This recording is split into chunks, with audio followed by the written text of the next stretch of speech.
రోమాపత్రిక 12వ అధ్యాయం 11, 12, 13 వచనాలు. ఆసక్తి విషయంలో మాంద్యులు కాక ఆత్మయందు తీవ్రత గలవారై ప్రభువును సేవించుడి.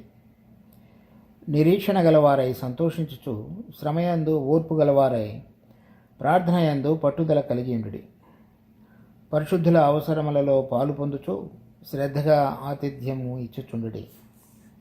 మొదటి 2 వచనాలు ఈ అధ్యాయంలో మనం అంతకు మునుపు చూచినట్లుగా మనము మనసు మారి నూతన మగుట వలన రూపాంతరము పొందుడి, అనగా శరీర సంబంధమైనటువంటి విధంగా మనుషుల యొక్క జ్ఞానయుక్తంగా లోకానుసారంగా నడిపించబడేటువంటి దాని నుంచి దేవుడు యొక్క పరిశుద్ధాత్మ మనలో నివసించడం ద్వారా ఏ విధంగా ఆత్మ సంబంధంగా దేవుని యొక్క చిత్తాన్ని తెలుసుకొని సరైన విధంగా నడవాలో అలా నడుస్తున్నప్పుడు అలా నడిచేటువంటి దాంట్లో 2 విషయాల గురించి చెప్పాడు. ఒకటి, మొదటి చెప్పబడినటువంటి 3 నుంచి 8వ వచనం వరకు దేవుని యొక్క సంఘంలో దేవుని బిడ్డలతో దేవుడు మనకు అనుగ్రహించినటువంటి కృపా వరముల విషయములలో ఏ విధంగా ఉండాలో దాని గురించి మాట్లాడాడు. దాని తర్వాత 9వ వచనం నుంచి ఈ అధ్యాయం ఆఖరి వరకు 21వ వచనం వరకు మనము సహోదరులతో ఒకరితో ఒకరు, తర్వాత ఇతరులతోటి, సంఘానికి వెలుపలి ఉండేవారితో కూడా ఏ విధంగా క్రైస్తవ ప్రవర్తన ఏ విధంగా కలిగి చూపించాలో దాని విషయంలో మాట్లాడుతూ వచ్చాడు. అంతకు మునుపు 9, 10 వచనాలు మనం చూసాం. ప్రేమ విషయంలో కానీ, తర్వాత ఏ విధంగా మనం ఒకరినొకరు సరైన విధంగా ఎంచుకొని వారితో సంబంధం కలిగి జీవించాలనేది.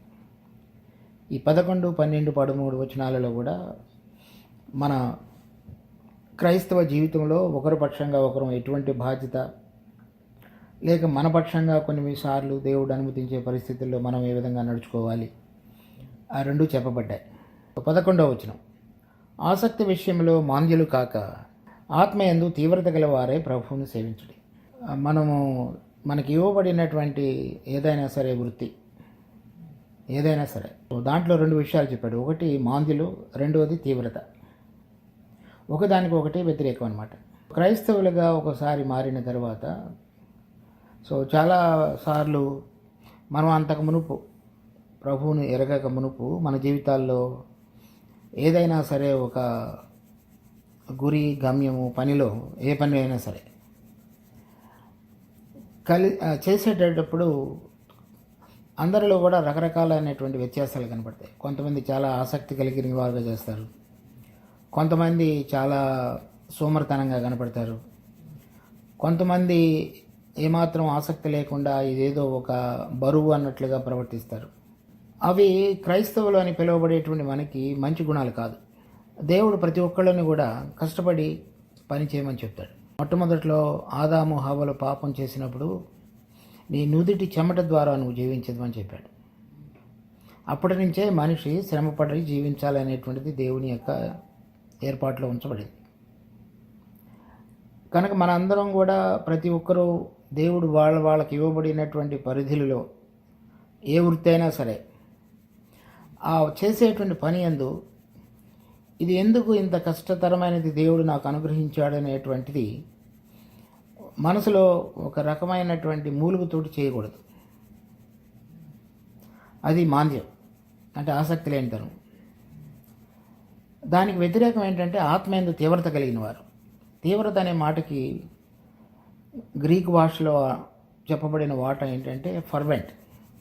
అంటే ఏంటంటే ఏదైనా పొయ్యి మీద ఒక పాత్రలో నీళ్లు పెట్టి అది మరుగుతున్నప్పుడు వచ్చేటువంటి విధమైనటువంటి శబ్దం తీవ్రత అంటే అది.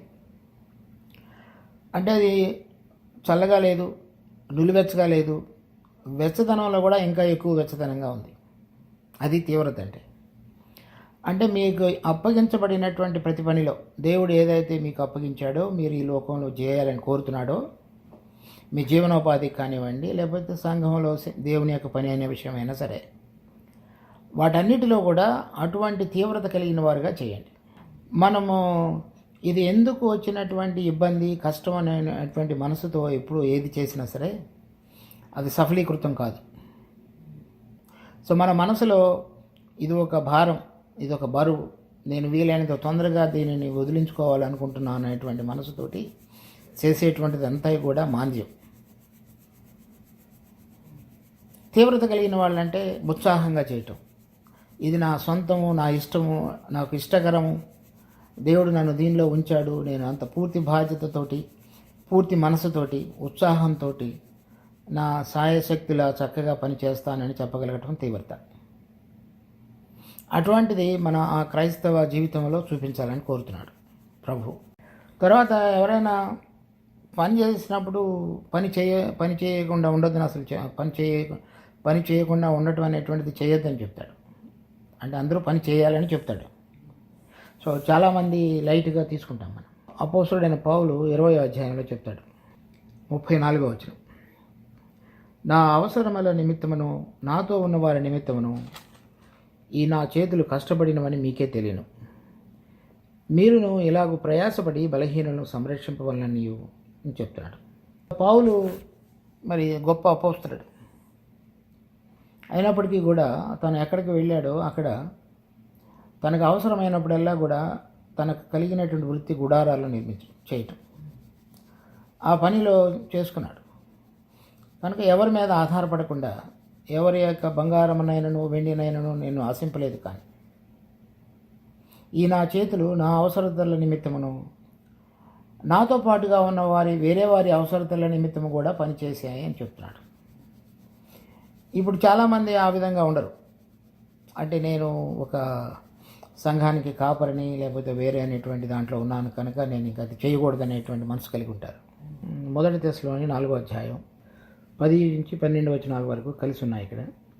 అలాగుననే మాసిదోనియా అందంతటా ఉన్న సహోదరులందరినీ మీరు ప్రేమించుతున్నారు.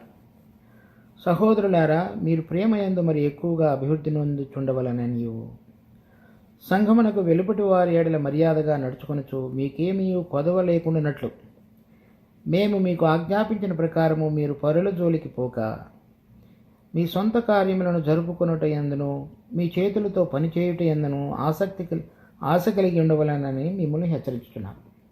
2వ తెస్సలోని 3వ అధ్యాయం 8వ వచనం, ఎవని యొద్దను ఉచితముగా ఆహారం పుచ్చుకొనలేదు, మేము మీలో ఎవనికి భారముగా ఉండకూడదని ప్రయాసముతోనూ కష్టముతోనూ రాత్రింబగళ్ళు పనిచేయచ్చు జీవనము చేస్తుంది.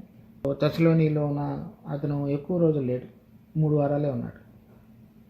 అయినప్పటికీ ఆ 3 వారాల్లో కూడా మరి వెళ్ళిన కొత్త స్థలంలో కదా, ఆ స్థలంలో మరలా ఏదో ఒకటి రాత్రి పగలు తనకి ఎప్పుడు కుదిరితే అప్పుడు, అంటే తనకి ఎప్పుడు పని దొరికితే అప్పుడు అది చేసుకున్నాడు. వేరే వాళ్ళ మీద ఆధారపడకుండా జీవించాడు. అందుకని 10వ వచనంలో చెప్తున్నాడు. మరియు 9వ వచనం కూడా, మీరు మమ్మను పోలి నడుచుకున్న వల్లని మమ్మను మేము మాదిరిగా కనపరుచుకున్నట్టుకే ఇలాగూ చేసేది, కానీ మాకు అధికారం లేదని చేయలేదు. ఒకవేళ మేము మీ దగ్గర ఉండి మేము పని చేయము, మీరు మమ్మల్ని పోషించాలని అడిగితే మీరు పోషించేవాళ్ళు, కానీ మేము దాన్ని ఉపయోగించుకోలేదు. ఎందుకనంటే మేము మీకు మాదిరిగా ఉండాలని అలాగ చేశాం. 10వ వచనం, మరియు మేము మీ వద్ద ఉన్నప్పుడు ఎవడైనా పని చేయ నొల్లనేడలా వాడు భోజనం చేయకూడదని మీకు ఆజ్ఞాపించింది. మీలో కొందరు ఏ పనియూ చేయక పరుల జోలికి పోవచ్చు అక్రమముగా నడుచుకొనిచున్నారని వినుచున్నాం. అటువారు నెమ్మదిగా పనిచేయచ్చు సొంతముగా సంపాదించుకొనిన ఆహారమును భుజింపవాలని మన ప్రభు అయిన యేసుక్రీస్తు పేరిట వారిని ఆజ్ఞాపూర్వకముగా హెచ్చరించుతున్నాం. మీరు అలా చేయండి అని చెప్తున్నాడు.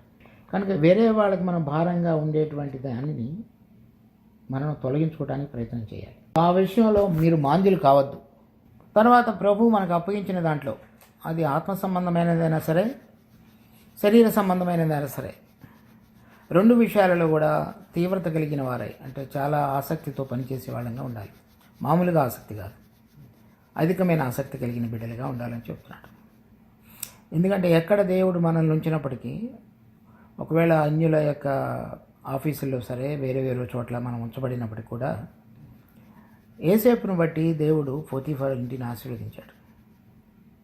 అలా దేవుని బిడ్డలు ఎక్కడైతే ఆసక్తితో సరైనటువంటి మరి ఎటువంటి సోమరితనం లేకుండా చక్కగా పనిచేసి వాళ్ళు ఎక్కడైతే ఉంచబడ్డారో మిగిలిన వాళ్ళకి ఆశీర్వాద కారణంగా ఉండేటువంటి తీవ్రత కలిగిన వాళ్ళుగా పనిచేయాలి.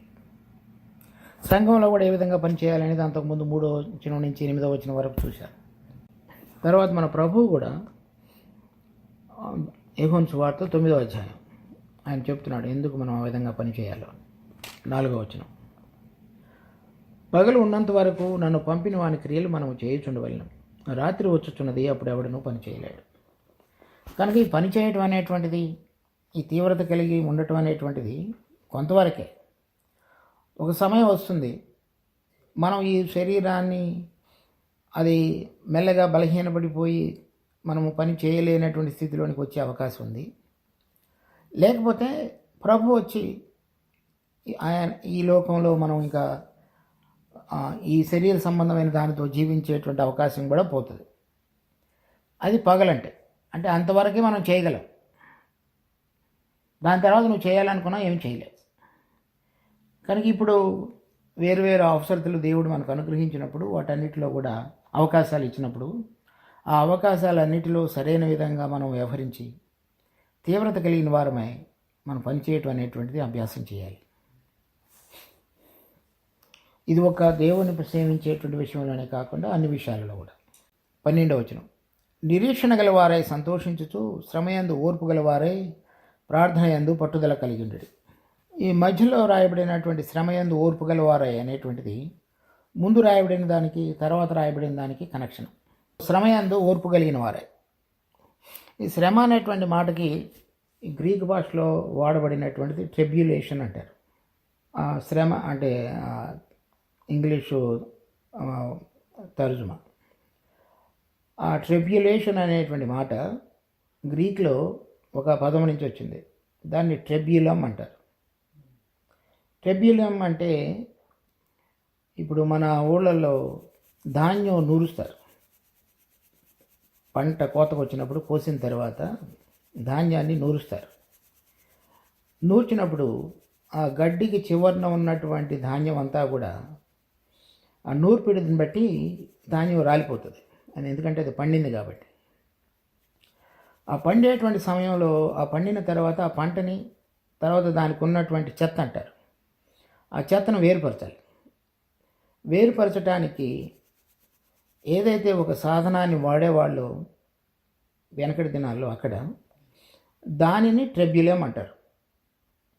అంటే ధాన్యాన్ని చెత్తని వేరుపరచడానికి ఉపయోగించేటువంటి ఒక యంత్రం, లేకపోతే ఒక సాధనం, యంత్రం కాదు, ఆ పరికరాన్ని ఆ ట్రెబ్యులం అంటారు. ఆ సాధనం, ఆ పరికరం వాడబడినప్పుడు ధాన్యం వేరు చేయబడుతుంది. ఎక్కడెక్కడైతే మనం వాక్యంలో చూస్తామో, ఉదాహరణకి రోమాపత్రిక 5వ అధ్యాయంలో కూడా చెప్పాడు సేమ్ మాట. ఒకసారి చదువుదాం. రోమాపత్రిక 5వ అధ్యాయం 3-4. అంతేకాదు శ్రమ ఓర్పును, ఓర్పు పరీక్షను, పరీక్ష నిరీక్షణను కలుగు చేయనని ఎరిగి శ్రమల యందును అతిశయపడుతుంది. ఇక్కడ ఏం చెప్తున్నాడు డైరెక్ట్గా, ఇక్కడ శ్రమ యందు ఓర్పు కలిగిన వారే. ఇక్కడ కూడా అదే చెప్పాడు, శ్రమ ఓర్పును, ఓర్పు పరీక్ష నిరీక్షణను కలుగు చేయనని. ఇక్కడ ఆ నిరీక్షణ అనేటువంటిది ముందు చెప్పాడు, అక్కడ చివరి చెప్పారు. అందుకని నేను చెప్పాను ఇది మధ్యలో ఉంది కనెక్షన్ అని. మనకి శ్రమలు అనేటువంటివి కలిగినప్పుడు దాంట్లో ఓర్పు కలిగి ఉండాలని చెప్తున్నాడు. సహజంగా ఏదైనా సరే ఒక ఇబ్బంది మన జీవితంలో కలిగినప్పుడు అది మన స్వతహాగా చేసినటువంటి పొరపాటుల వలన కూడా కొన్నిసార్లు మనకి అటువంటి ఇబ్బందులు ఎదురవుతాయి. కొన్నిసార్లు మరి అపవాది మనం ప్రభువుతోటి దగ్గరగా సమీపంగా ఉండి జీవిస్తూ నడుస్తున్నాం అనేటువంటి దాన్ని కూడా అతడు సహించకుండా కొన్నిసార్లు బయట నుంచి కూడా మనకి శ్రమలు ఎదురవుతాయి. 2 రకాలుగా గట్రా జరిగే అవకాశాలు ఉన్నాయి. దేవుడు మన జీవితంలో ఒక రకమైనటువంటి మార్పు తీసుకురావాలని కోరుతున్నాడు. ఇప్పుడు మనందరం కూడా శరీర సంబంధమైనటువంటి అలవాట్లు, పోకడ, ఆలోచన సరళి, జీవన విధానం అవన్నీ కలిగి జీవిస్తున్నాం. వాటన్నిటిలో కూడా పరలోక సంబంధమైన దేవుని పరమైనటువంటిది, దేవుడు ఆలోచించేటువంటి సరళి, జీవించేటువంటి మార్గం అవన్నీ మన జీవితంలోనికి రావాలి. అంటే ఇప్పుడు శరీర సంబంధమైన దానిని ఏ విధంగా మనం సంతరించుకొని జీవిస్తున్నామో ప్రభువును పోలి నడుచుకునేటువంటి బిడ్డలంగా మనం సంపూర్ణంగా మార్చబడాలి. అవి మార్చబడాలంటే కొన్నిసార్లు దేవుడు చెప్పినటువంటి వాక్యాన్ని మనం వింటాం, కొన్నిసార్లు మనం అంత జాగ్రత్తగా దాన్ని గైకొనలేము, మన జీవితంలో గైకొనం. ఎందుకంటే మనం అటువంటి విధంగా ఇంతవరకు అటువంటి క్రమంలోనికి మనం సంపూర్ణంగా మార్చబడినటువంటి దానిలోనికి రాలేదు. కానీ తండ్రి తన బిడ్డలను ఏ విధంగా ఒక క్రమశిక్షణలోనికి తీసుకుని వచ్చి వాళ్ళు భవిష్యత్తులో సిద్ధపడి జీవించగలగటానికి ఏ విధంగా వాళ్ళ జీవితాలలో అవసరమో వాటన్నిటిని కూడా సరిచేస్తూ పెంచుతుంటాడు పిల్లల్ని. ఆ విధంగా మన పరలోకపు తండ్రి మన జీవితాల్లో కూడా మనకు అవసరమైనటువంటి విషయాలన్నిటినీ కూడా మన జీవితంలోనికి అనుమతించి వాటి ద్వారా మన జీవితంలో ఏదైతే మంచిది కాదో, అంటే చెత్త, దానిని తొలగించటానికి ఆ శ్రమ అనేటువంటి సాధనాన్ని, పరికరాన్ని మన జీవితంలో వాడుకుంటాడు. ఆ విధంగా రాబడినటువంటి ఆ పరలోకపు స్వభావాన్ని అపవాది ఇష్టపడదు కనుక అతడు మరలా ఆ కలిగినటువంటి ఆ స్వభావం, అంటే పరలోక సంబంధమైన స్వభావం ఏర్పడిన తర్వాత అది సరిగా అది దానికి ఆ అపవాదికి ఇష్టం ఉండదు కాబట్టి దాని విషయంలో కూడా అతడు మళ్ళీ పరీక్షిస్తాడు. అవకాశం ఉంది అతడు పరీక్షించేటువంటిది. అప్పుడు కూడా మనకి ఇబ్బందులు ఎదురయ్యే అవకాశం ఉంది. వాటన్నిటిలో కూడా దేవుడు ఏం చేయాలని కోరుతున్నాడంటే మనలో ఉన్నటువంటి చెత్త తీసేయటం. తర్వాత కొన్నిసార్లు ఆ ధాన్యం నూర్చబడినప్పుడు ధాన్యంలో తాలు కూడా ఉంటుంది, అంటే చప్పిడి ఏమి గింజ లేకుండా ఊరికినట్టు గింజలా కనపడుతుంది. వాటిని కూడా వేరుపరచాలి. సో మొట్టమొదట్లో చెత్త నుంచి ధాన్యం, తర్వాత ధాన్యం నుంచి తాలు, రెండు వేరుపరచబడాలి. వాటన్నిటిలో కూడా కొన్నిసార్లు అపవాది, కొన్నిసార్లు మనం చేసినటువంటి తప్పులు రెండూ కూడా ఉంటాయి. వాటన్నిటిలో కూడా ఏం చెబుతున్నాడంటే మీరు శ్రమయందు ఓర్పు గలవారే. కనుక ఏదైనా సరే జీవితంలో, మన జీవితంలో అటువంటిది కలిగినప్పుడు మనం అందరం కూడా ఏం చేస్తామంటే ఆ సమస్య నుంచి వెంటనే ఏ విధంగా మనం బయటపడాలనేటువంటి ప్రయత్నం చేస్తారు. అది దానివల్ల మనకి నష్టం కలుగుతుంది. ఏం నష్టం కలుగుతుంది?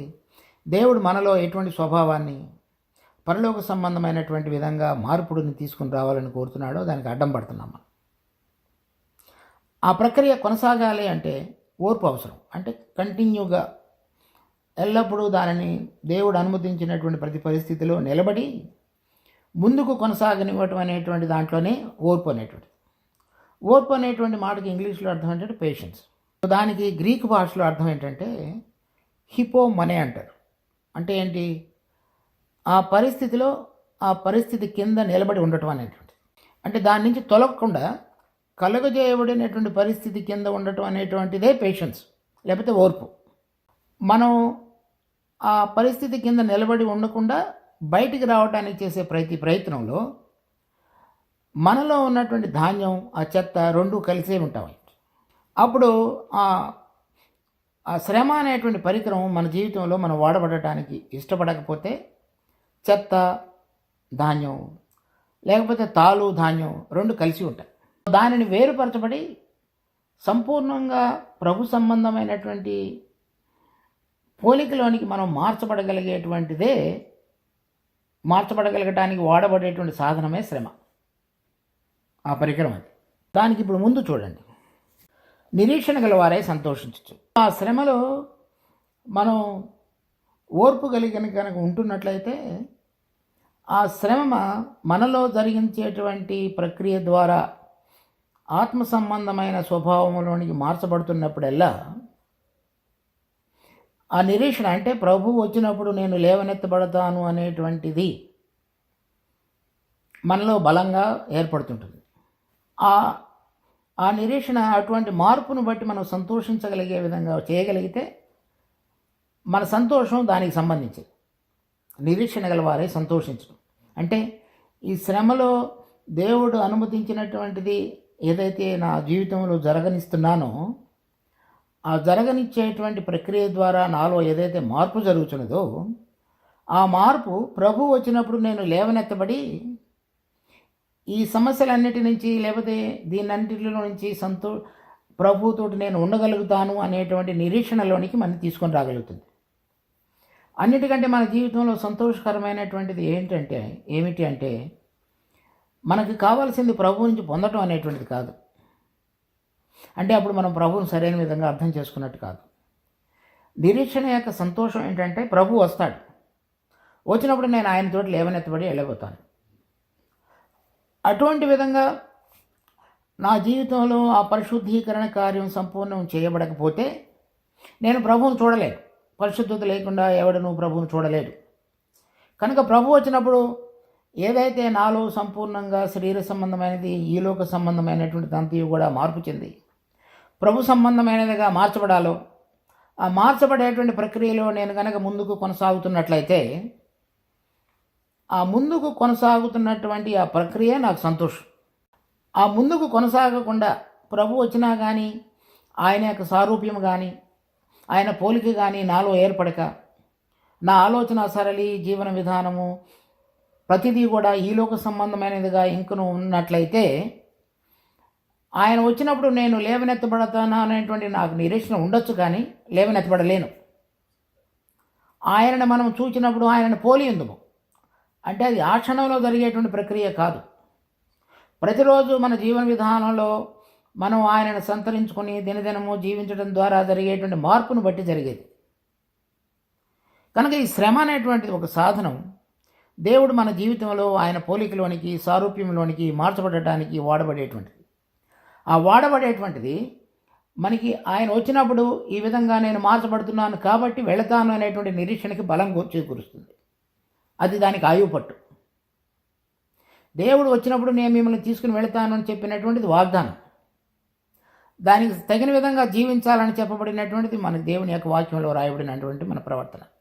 1 కొరింథీ 15వ అధ్యాయంలో చెప్తాడు, మనము శరీర సంబంధులమై పోలినట్లుగా పరలోక సంబంధమైన వాని దాన్ని కూడా పోలి ఉండుటకు మనము ప్రయాసపడతాము. ఆ విధంగా కనుక లేకపోతే ఆయన వచ్చినప్పుడు మనం లేవనెత్తబడలేము. అటువంటి విధంగా మార్పు చెందగలగటానికి ఆయన మన పరలోకపు తండ్రి, మనం ఆయనతో ఉండాలని కోరుతున్నాడు. కాబట్టి మన జీవితంలో జరగనిచ్చేటువంటి ప్రతి శ్రమ, దుఃఖము వీటన్నిటి ద్వారా ఆయన సారూప్యంలోనికి మరింతగా రావడానికి ఆయన వాడుకుని మనలో ఉన్నటువంటి చెత్త, పొట్టు, తాలు అన్నిటినీ తీసివేసి ఆయన ఏర్పాటులోనికి మనం తీసుకుని రావాలని కోరుతున్నాడు. కనుక వాటిలో మనం సంతోషించండి అని చెప్తున్నాడు. అలా చేసేటప్పుడు మీరు ప్రార్థన ఎందుకు పట్టుదల కలిగి ఉండండి. మామూలుగా మనం ఆ శ్రమ వచ్చినప్పుడు మనందరం చేసేటువంటి ప్రార్థన ఏంటి? దానిని తొలగించమని, లేకపోతే దాంట్లో ఏదైనా ఒక మార్గాన్ని తెరిచి మనని చేర్చమని, ఇంకా దరికి చేర్చమని. అది కాదు ప్రార్థన. ప్రార్థన అంటే ఏంటి? దేవా, నువ్వు నన్ను ఒక ఉద్దేశంతో నన్ను పట్టుకున్నావు, పిలిచావు, ఉచితంగా నీతిమంతులుగా తీర్చావు, నీ మహిమకు పాలివాడిగా ఉండటానికి నన్ను పిలుచుకున్నావు. దాని కొరకే నువ్వు ఏదైతే ప్రక్రియ నాలో ప్రారంభించావో, శరీర సంబంధమైనదంతా తొలగించబడి ఆత్మ సంబంధమైనదిగా, భూలోక సంబంధమైన దానిలో నుంచి తొలగించబడి పరలోక సంబంధమైనటువంటి వ్యక్తిగా నన్ను మార్చాలని కోరుతున్నావో, దానికి నువ్వు అనుమతించిన పరిస్థితుల్లో నేను నిలకడగా ఉండగలగటానికి నాకు కావలసిన బలాన్ని ఇవ్వమని కోరాలి. అది ప్రార్థన. మనం చేసేటువంటి ప్రార్థన ఏంటి? ఇప్పుడు ఈ సమస్య ఉన్నది, దీనికి వెంటనే పరిష్కారం కావాలి. దేవుడు అలా చేస్తే మనలో ఉన్నటువంటి తప్ప, తాలు, చెత్త, పొట్టు అవన్నీ ఎలా పోతాయి? పోవు. అంటే దేవుని యొక్క మనకు అనుగ్రహించిన నిరీక్షణ యొక్క ఉద్దేశాన్ని, బలాన్ని మనం సరైన విధంగా గ్రహించిన బిడ్డలంగా మారిపోతాం. అది మన ఆత్మీయ జీవితానికి నష్టం. ఒక పిల్లవాడు తను చదువుకునే విషయంలో కానీ, తర్వాత పెరిగిన తర్వాత తండ్రికి కలిగినటువంటి వాటన్నిటిలో పాలు పంపులు పొంది సరైన విధంగా కుటుంబం యొక్క బాధ్యతను తీసుకునటానికి ఏ విధంగా తండ్రి కుమారుడిని సిద్ధపరుస్తాడో, పరలోకపు తండ్రి మనకు తరువాత యుగం రాబోయేటువంటి ప్రభు వచ్చినప్పుడు జరిగించబోయేటువంటి ఆయన యొక్క రాజ్య స్థాపనలో కానీ, రాజ్యాన్ని ఏలే విషయంలో కానీ మనము తన కుమారునితో కూడా కలిసి బాలిభాగస్తులుగా చేయబడి రాబోయేటువంటి రాజ్యంలో, అధికారంలో పాలు పంపులు పొందటానికి మన జీవితంలో ఎటువంటి మార్పు చెందవలసిన ప్రక్రియ అవసరమైనదో దాన్ని అంతటినీ కొనసాగించేటువంటి ప్రభువుగా ఉన్నాడు. దాని విషయమే మీరు ప్రార్థించండి. అంటే దేవా, నా జీవితంలో నువ్వు అనుమతించేటువంటి వాటన్నిటి విషయాల్లో నువ్వు నాకు అవసరమైనది, మంచిది ఎప్పుడు చేస్తావు. ఎందుకంటే నేను నీ బిడ్డను కనుక. అయితే నేను నేర్చుకోవాల్సిన విషయాల్లో నేర్చుకునగలిగి జీవించటానికి నేను ఎటువంటి విధంగా పట్టుదల కలిగి దానిలో నిలబడి నీ యందు స్థిరంగా ఉండాలో అటువంటి విధంగా ఉండగలిగే విధంగా నన్ను స్థిరపరచు అని ప్రార్థన చేయాలి. అది ప్రార్థన యందు పట్టుదల కలిగి ఉన్నటువంటి. మనం మామూలుగా ఆ నిరీక్షణ కలిగి సంతోషించే విషయంలో కానీ, శ్రమలో ఓర్పు కలిగి ఉండే విషయంలో కానీ, మనకు ఇక్కడ ఉన్నటువంటి విషయాలను గురించి ఆలోచించినప్పుడు, ఆ శ్రమను బట్టి మనం ముందుకు సాగుతున్నప్పుడు మనం గట్టిగా దానిలో నిలబడకుండా తప్పిపోయే అవకాశాలు ఉన్నాయి. మరలా మాటి మాటికి ప్రభు యొక్క ఉద్దేశాన్ని సరైన విధంగా గ్రహించి మన ఆత్మలో లంగర్ వలె పనిచేసి ప్రభువుకి మనకి మధ్యలో సంబంధాన్ని సరైన విధంగా పునరుద్ధరించేటువంటి సాధనమే ప్రార్థన. దాన్ని మనం గ్రహించకుండా ఏ విధంగా ఎంత త్వరగా నేను దానిలో నుంచి బయటపడగలుగుతాను అనేటువంటి ఉద్దేశంతో మనిషి ప్రయత్నం చేసి ప్రభువుతో ఇది కావాలని పోరాడతాడో లేకపోతే ప్రార్థన చేస్తుంటాడో, అప్పుడు దేవుని యొక్క ఉద్దేశాలు సంపూర్ణంగా గ్రహించి ఆయన మనల్ని పిలిచినటువంటి ఉద్దేశం లేకపోతే మనలో జరిగిస్తున్నటువంటి ఆయన ప్రణాళిక సంపూర్ణంగా నెరవేర్చబడలేవు. మా జీవం కలిగిన తండ్రి, మీ యొక్క ఉన్నతమైన ఉద్దేశాలు మీ బిడ్డలమైన మా పక్షంగా ఎంతో గొప్పగా ఉన్నందుకు నీకు స్తుతి స్తోత్రాలు. ఈరోజు మేము ధ్యానించినటువంటి ఈ 2 అంశాలు మా జీవితంలో చక్కగా పనిచేయగలిగేందుకు మా అందరికీ కృప చూపించు. మీ వాక్యం యొక్క సరైనటువంటి అవగాహనతో మేము జీవించగలగటానికి మాకు సహాయం చేయి. మేము మాంద్యులము కాక తీవ్రత కలిగిన వారమై ప్రభువును సేవించే విషయంలో కానీ, మరి మాకు అనుగ్రహించబడినటువంటి పనుల విషయంలో కానీ ఎంతో బాధ్యతగాను ఆసక్తిగాను మరి ప్రభువు కొరకు మేము పనిచేస్తున్న రీతిలో పనిచేయలాగున మా హృదయాలను మీరు సరిచేయండి. చాలాసార్లు మేము దానిని బరువుగాను, ఎందుకనగా మాలో ఆసక్తి లేకుండా ఉన్నటువంటి జీవితాన్ని బట్టి ఆ విధంగా జరిగించేటువంటి అవకాశాలు ఉన్నాయి. వాటన్నిటిని మార్చి మా హృదయం యొక్క మార్పిడిని తీసుకుని వచ్చి ఏ విధంగా మేము అన్ని విషయాలలో నీకు మహిమ తీసుకుని రాగలిగే విధంగా ఆత్మయందు తీవ్రత కలిగిన వారమై ప్రతి దాంట్లో కూడా పాలివారం కావాలో అటువంటి మనసులోనికి మమ్మల్ని తీసుకునిరా. అదేవిధంగా మేము చూచినట్లుగా శ్రమయందు ఓర్పు కలిగి ఉండుటకు, మరి నిరీక్షణలో ప్రభువా మేము సంతోషించే వారంగా ఉండుటకు, తర్వాత ప్రార్థన యందు పట్టుదల కలిగి ఉండుటకు మాకు నేర్పు. మేము ఎప్పుడు కూడా మాకు కలిగినటువంటి ఇబ్బందులు కానీ శ్రమలు కానీ మీ యొక్క అంతిమ లక్ష్యాన్ని, అనగా మాలో ఉన్నటువంటి తప్ప తాలు పొట్టు చెత్త అదంతయు తీసివేయబడటానికే నువ్వు వాడుకునే దేవుడుగా ఉన్నావని మేము గుర్తిరిగి దానిలో ఓర్పు కలిగి జీవించుటకు, తర్వాత ఆ ప్రక్రియ ద్వారా మాకు మీరు అనుగ్రహించబడినటువంటి నిరీక్షణ, మా ప్రభు రాబోతున్నాడు, ఆయన వచ్చినప్పుడు మమ్మల్ని తీసుకుని వెళుతాడు అనేటువంటి నిరీక్షణకు ఊతం ఇవ్వబడి బలంగా మీ యందు సంతోషించగలుగుటకు సహాయపడండి. అవన్నీ జరుగుతున్నప్పుడు మేము ఏ విధంగా మీ ప్రార్థనలో కొనసాగాలో, ఆ శ్రమ నుంచి విడుదల పొందగలగటానికి కాకుండా శ్రమలో మేము నేర్చుకొని నిలబడి మీతో మీ యొక్క ఉద్దేశాలను గ్రహించి మీరు మాలో జరిగించుతున్నటువంటి క్రియను సంపూర్ణంగా కొనసాగనివ్వటానికి పనికొచ్చేటువంటి ఘటంగా మమ్మల్ని మేము సిద్ధపరచుకోగలవు. దాని కొరకే కృపను కోరుకుంటూ ప్రార్థనలో పట్టుదల కలిగి ఉండేవారంగా చేయండి. ఈ విధంగా మీ దయగలిగిన హస్తాలకు మమ్మల్ని సమర్పించుకుంటున్నాం. మమ్మల్ని మరోసారి మీ దయగలిగిన హస్తాలకు సమర్పించుకుంటూ మా ప్రార్థన మా ప్రభువు మా రక్షకుడైన యేసుక్రీస్తు నామమున అడిగి వేడుకుంటున్నాం తండ్రి. ఆమేన్.